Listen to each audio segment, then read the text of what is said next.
Hello and welcome. You're watching NDTV 24/7. I'm Osama Shah. The big story that we are tracking is the pollution situation in Delhi NCR. Now, here in Delhi, the air quality, it has plummeted to hazardous levels with the AQI soaring past 400.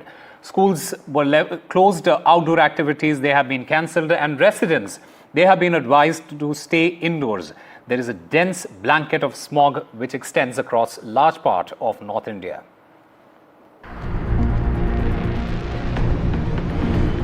Delhi woke up to its third straight day under siege. A city suffocating in toxic air and shrouded in an unmoving haze. With AQI levels surging past 400 into the severe zone, life in the capital is a constant battle against pollution, and the skies above mirror the crisis below. The simple question is, are measures like banning certain vehicles and limiting construction activities to combat pollution under the Graded Response Action Plan enough? Or are they simply band-aid solutions for a deep systemic wound? People's wages are dependent on construction. There are so many migrant workers who are working in the construction sector who are dependent on the daily wage. They are not paid fixed salaries. So putting a blanket ban does impact the livelihood of so many people who come to the city. So either there should be a compensatory mechanism. Despite efforts, experts and citizens believe the CAQM's emergency measures often fall short due to lack of year-round proactive action, inconsistent enforcement and policy gaps. Environment Minister Gopal Rai addressed the crisis today and outlined new steps under GRAP Stage 3. Delhi के अंदर जो भी BS3 petrol और BS4 जो diesel की गाड़ियां हैं, 4 wheeler हैं, उन पर जो है रोक लगा दी गई है। उसी तरह से दिल्ली के अंदर जो मीडियम साइड की जो गाड़ियां हैं, उनको अब जो अंदर से हैं या बाहर रजिस्टर्ड हैं, उनको भी यहाँ पे चलाने पर प्रतिबंध रहेगा। उसके जो है साथ साथ जो बाहर से जो BS3 और BS4 डीजल की जो बसें आती हैं, उन पर जो है पूरी तरह से जो है वो रोक लगा दिया गया है। केवल जो CNG इलेक्ट्रिक या BS6 की बसें हैं, उनको जो है वो दिल्ली में प्रवेश दिया जाएगा। उसी तरह से मेट्रो के जो फेरे थे, अब वो 60 फेरे और बढ़ाए जा रहे हैं। DTC की तरफ से 106 शटल बस सर्विस जो है वो शुरू की जा रही है।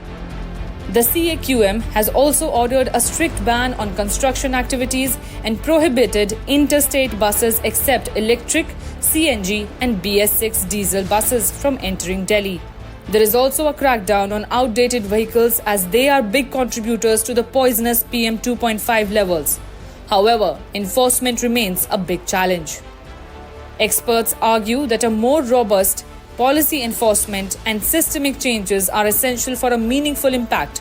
To understand the challenges, we spoke with.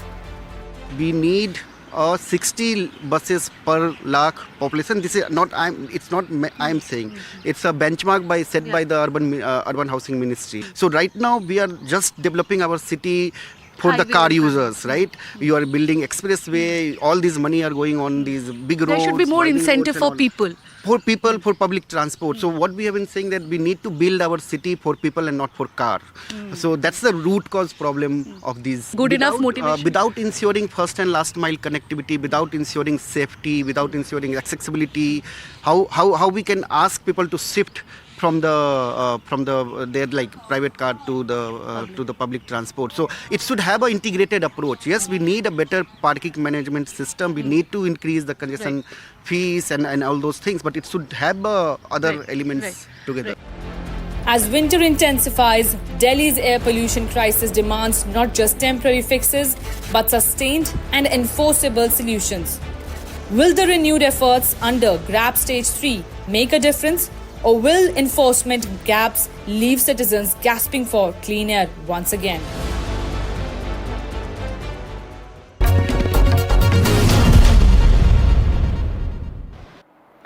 In an exclusive interview to NDTV, Union Minister Piyush Goyal has predicted a dismal performance for the Congress in Maharashtra. He has criticized the Mahavikas Aghadi's reaction to the bag check controversy, insisting equality before the law for all. 76 seats, Congress versus BJP fight directly. Your own opposition, contest was against a BJP Congress candidate. Tell us how prepared is the BJP, because this also looks to be the most challenging aspect. I think the Congress is in the worst situation in this state. The local leadership is also crestfallen. They had very high hopes of being able to be the dominant partner. I believe that there is a huge friction within the Congress between the state unit of the Congress and the central unit, and they are a very, very unhappy and disgruntled lot.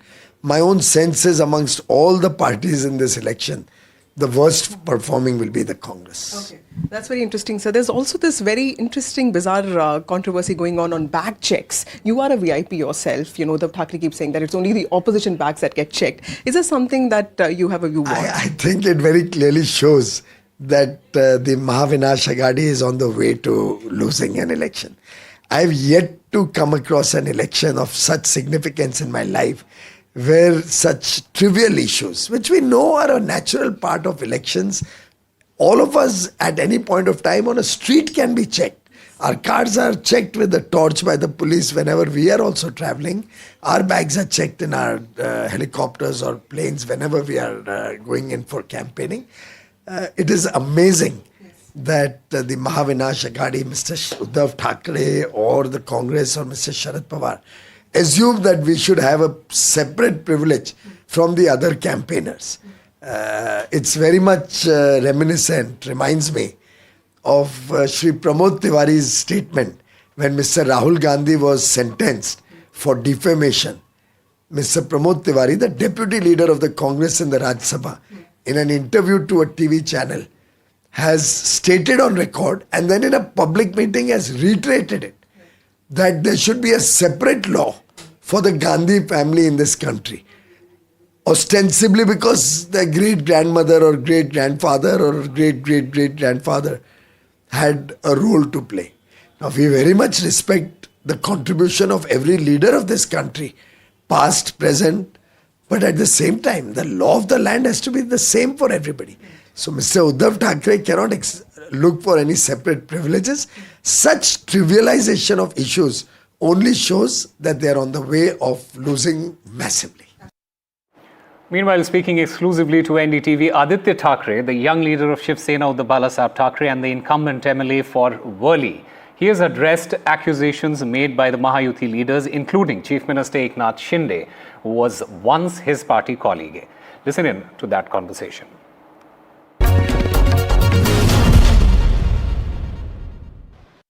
I'm with Mr. Aditya Thackeray. Aditya, the political discourse is certainly getting stronger. A few more days for the campaign to end. Elections on the 20th.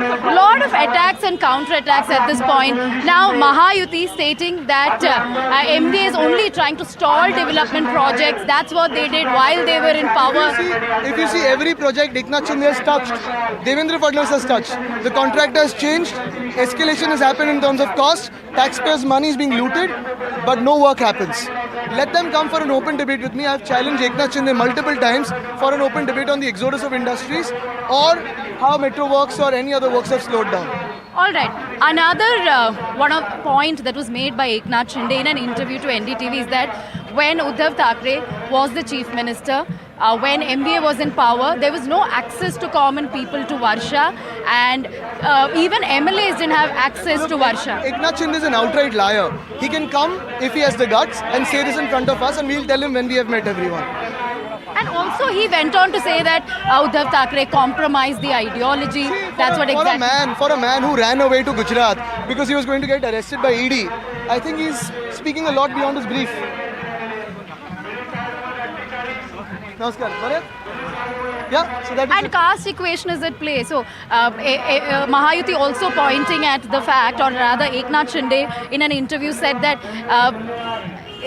MDA is using Marathas to their advantage. They haven't done anything for them, but they're just using them. Who lathi charged Jarange Patilji? Was it Devendra Fadnavis or was it Eknath Shinde? Who lathi charged the Warkaris? Was it Devendra Fadnavis or Eknath Shinde? Who lathi charges every particular caste, creed, religion, language in Maharashtra? It's Devendra Fadnavis and Eknath Shinde. And in an exclusive interview to NDTV, the Maharashtra Chief Minister Eknath Shinde, he spoke about the Mahayuti Alliance's development initiatives, and he explained why he believes there is a wave of support for his alliance. He also, in fact, addressed how they have tackled local issues and worked for the farmers. Listen in.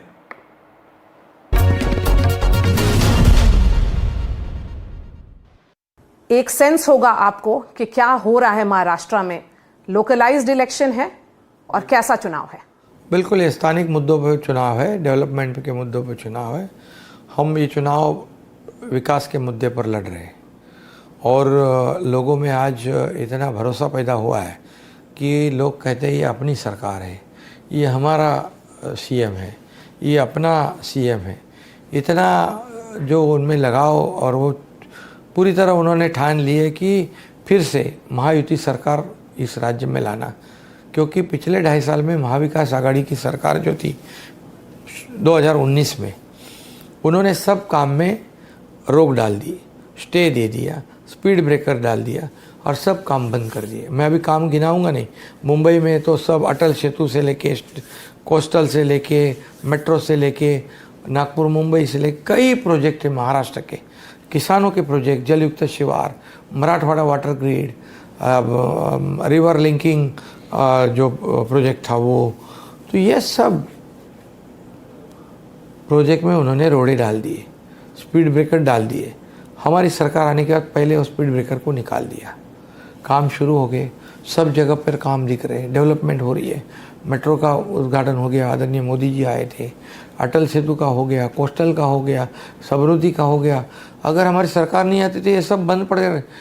10 साल 15 साल सरकार, ये राज्य पीछे चले जाता। और ये हमने किया है, फिर इसके साथ विकास भी किया है, मीन्स डेवलपमेंट, और उसके साथ वेलफेयर स्कीम्स भी, मुख्यमंत्री लाडली बहन योजना, लाडला भाई योजना, लाडली बेटी योजना, लाडला किसान योजना, कितने योजना कर दी। Meanwhile, Prime Minister Narendra Modi inaugurated the Bodoland Mahotsav on Friday and said that the government of India is committed to the progress and prosperity of the Bodo community. Addressing a vibrant gathering, Prime Minister Modi lauded the transformative impact of the Bodo Peace Accord signed in 2020. Listen in to what he had to say. केंद्र और असम की सरकार Bodo territorial reason में बोडो समुदाय की जरूरतों और उसकी आकांक्षाओं को प्राथमिकता दे रही है। बोडोलैंड के विकास के लिए केंद्र सरकार ने 1500 करोड़ रुपए का विशेष पैकेज दिया है। जब हिंसा रुकी तो बोडोलैंड में विकास का वटवृक्ष लगाना बहुत जरूरी था। Time for a very short break. More news and updates on the other side.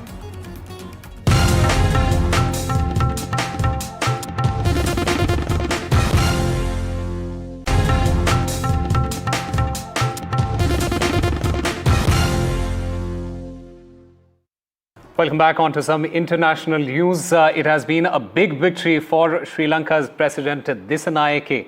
The Lanka's leftist ruling coalition, it has won the poll in a landslide.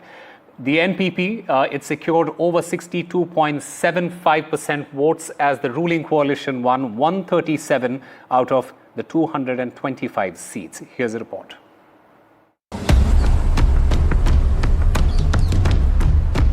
In a defining parliamentary election set to shape the island nation's future, Sri Lankan President Anura Kumara Dissanayake's leftist coalition won with a convincing margin.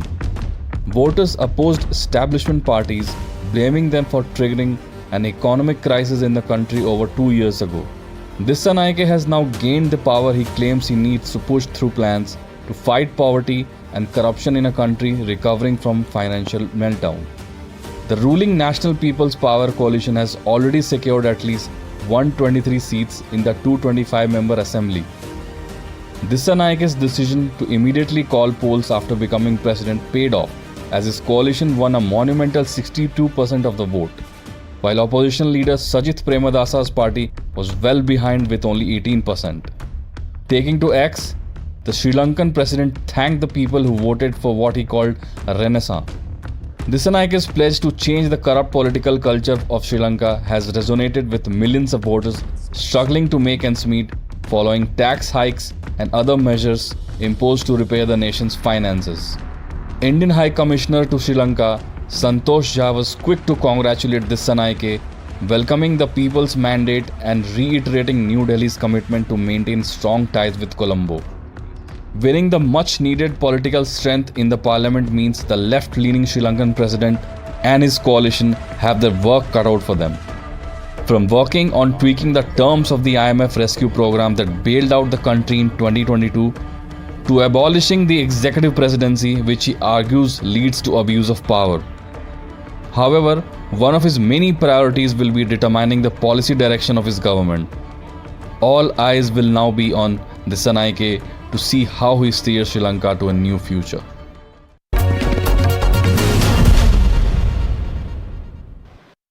And internationally famed rapper Akon, who is in Meghalaya for the signature festival of Meghalaya, he visited the secret place of the indigenous Kali tribe of Meghalaya, and later, before taking the stage, he spoke exclusively to NDTV's Ratndeep Chaudhary on his long musical association with India. Listen in.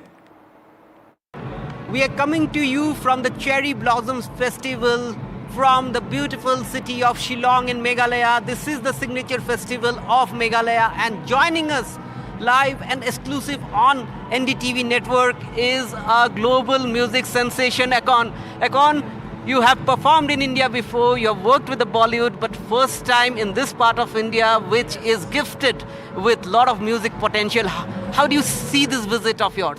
No, so far the visit's been amazing, man. This is my first time in this side of India. I'm actually surprised. It's beautiful. Talking about your music has always been a bridge between cultures, and India is a multicultural country. What is your message to young musicians from this part? In this part of the country, you have a guitarist in every household. What is your message to them? Well, music is one of those things that you just have to spread, It creates and it also speaks in a language that most often the world don't speak, because one language in music everybody understand, which is love. It's always been good karma, and more than anything positive energy. So oftentimes if you do music with positive energy, it'll spread quicker and you can become the biggest thing ever. So just keep it as positive as possible. Talking about your association with India, your songs in Bollywood, they're still being played. All big numbers are played across the country. How do you remember your time in India before? Oh no, I always have unforgettable moments here in India. It's like a second home for me. So I'm always here doing many things, oftentimes weddings. So we do a lot of weddings here a lot. So I'm always finding myself in and out of India. So I don't think I will never be in a position where India will be far away from me. You do a lot of philanthropic work through your Akon Lights Africa. Do you think that in India, and in particularly in rural areas or remote areas where there are potentials like Shillong, Meghalaya, Northeast India, similar projects can be done? Oh, 100%. I think India has the potential to do it. I think the most thing is really finding the best potential partners here. But I would love to do a lot of stuff here in India for sure. Your message to your fans across India and across Asia? No, thank you so much, man. I appreciate you guys for all the support, and one love. Thanks a lot. So there you are, Akon, speaking exclusively to NDTV and sharing his views about his first visit to Northeast India. With cameraman Sanjay Chakravarti, Ratndeep Chaudhary for NDTV.